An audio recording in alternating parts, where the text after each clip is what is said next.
Chapter 2. The Temptation of Wealth. Victor Lark stood in the heart of his workshop, surrounded by the familiar scent of sawdust and varnish. Sunlight streamed through the tall windows, illuminating the intricate carvings of the furniture that lined the walls. Each piece told a story, a testament to his craftsmanship and dedication. Yet, as he polished the smooth surface of a chair, his mind drifted to thoughts that had begun to plague him. The allure of wealth. The workshop had always been a sanctuary for Victor, a place where he could lose himself in the rhythm of his tools and the beauty of his creations. But lately, the whispers of ambition had grown louder, drowning out the soothing sounds of chisels and sanders. He had built a life of integrity, yet the desire for more had begun to gnaw at him, a relentless itch that he could not scratch. It was on that fateful afternoon, as the sun dipped lower in the sky, that he overheard the conversation that would change everything. Two affluent patrons, their voices dripping with entitlement, stood just outside his workshop, oblivious to the man who crafted the very furniture they admired. They spoke in hushed tones, their words laced with excitement and greed. "Have you heard about the rare wood from the Whispering Pines?" one of them said, his voice tinged with awe. "They say it has a quality unlike any other.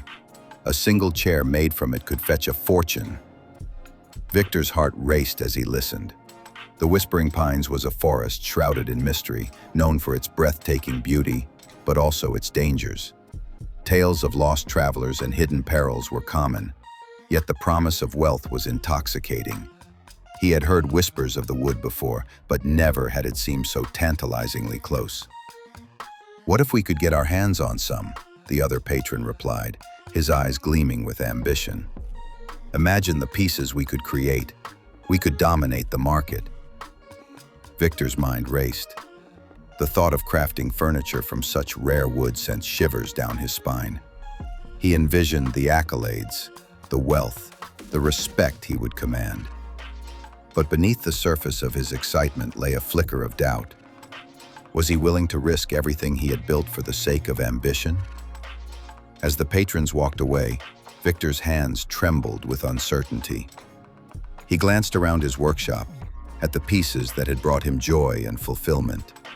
Each chair, each table, was a reflection of his soul. But the temptation of wealth was a siren's call, and he found himself drawn to it. Days turned into weeks, and the whispers of the patrons haunted him. He could not shake the vision of the Whispering Pines, its towering trees and the promise of the rare wood that lay hidden within. The more he thought about it, the more he felt a pull, a magnetic force urging him to venture into the forest and seek out the wood that could change his life. One evening, as the sun dipped below the horizon, painting the sky in hues of orange and purple, Victor made his decision. He would journey to the Whispering Pines. He gathered his tools, a sturdy backpack, and a map he had drawn from the tales of old. With a heavy heart, he locked the door to his workshop, leaving behind the sanctuary that had nurtured his creativity. The journey to the Whispering Pines was fraught with challenges.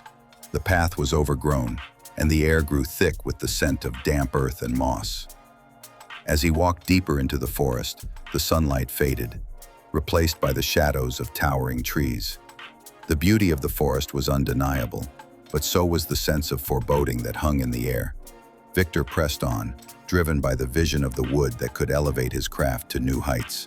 He imagined the pieces he could create, the wealth he could amass, and the respect he would earn. But with each step, the weight of his decision bore down on him. Was he willing to sacrifice his integrity for the sake of ambition? As night fell, Victor set up camp beneath the sprawling branches of an ancient oak. The sounds of the forest surrounded him, whispers of the wind, the rustle of leaves, and the distant call of nocturnal creatures. He lay awake, staring at the stars that peeked through the canopy, contemplating the choices he had made. In the quiet of the night, doubts crept in. What if he found the wood and it changed him? What if he lost sight of the very principles that had guided him thus far? The thought sent a chill down his spine. He had always prided himself on his craftsmanship, on the integrity that defined his work. But the temptation of wealth was a powerful adversary, one that could easily lead him astray. The next morning, Victor awoke with renewed determination. He would find the wood, but he would do so with respect for the forest and its mysteries. He packed his belongings and continued deeper into the whispering pines, guided by the stories he had heard.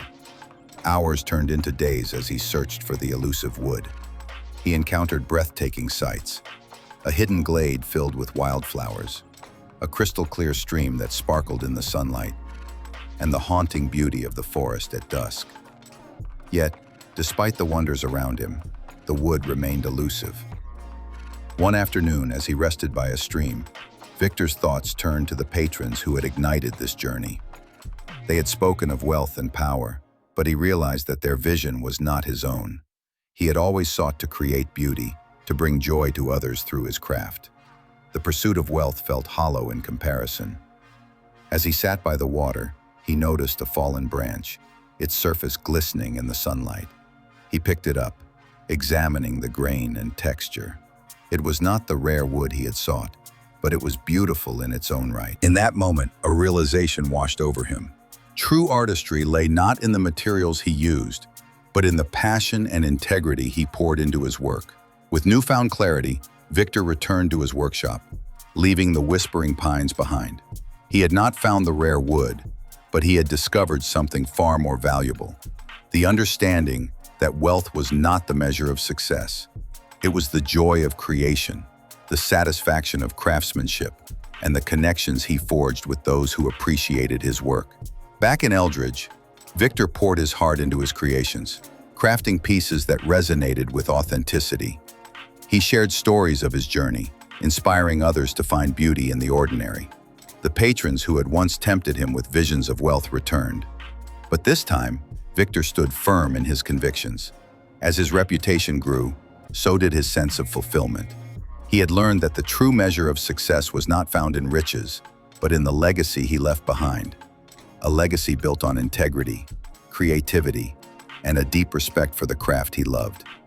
In the end, Victor Lark became a master not just of woodwork, but of life itself. The temptation of wealth had tested him, but it had also led him to a deeper understanding of his purpose. And as he carved each piece of furniture, he did so with a heart full of grace.